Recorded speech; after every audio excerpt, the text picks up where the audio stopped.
So it's interesting. As time goes on, obviously, the way we do things changes, and it gets better. For example, this modern machine has a tool setter. You simply take your tool and you touch off on here for X, here for Z.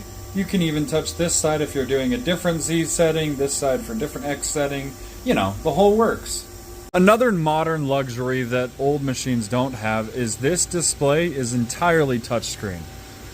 So if I pull up my tool offsets, I can select a spot and I could change anything. I'm not going to because we're in the middle of a run, but I can. Now I'm not gonna lie, at first when we got the machine, even me, somebody who's, grown up with technology, I was like, that's a little stupid. We don't need a touchscreen on a machine like that. But hey, I'm gonna be honest, that has saved me so much time. I don't have to navigate menus like I used to. Now let's compare that to an old machine with this old green DOS almost screen. It's got some soft keys by the display.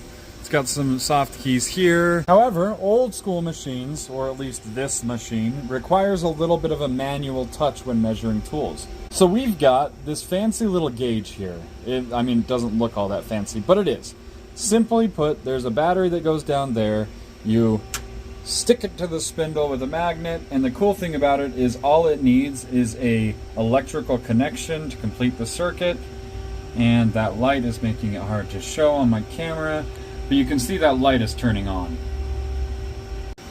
So on an older machine like this, we use these soft keys. We select our axis here, as well as our feed rate here for how much we are moving per movement on the spindle. Right now we are moving 10,000ths of an inch per mark on this spindle. So what you do is you take all of that and you simply take your tool over, get it, almost there, bring it down on X so that it's roughly in the center. Then you just jog that tool till it makes contact.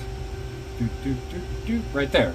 Then we go into our geometry offset screen. We find that tool number, which is tool 9.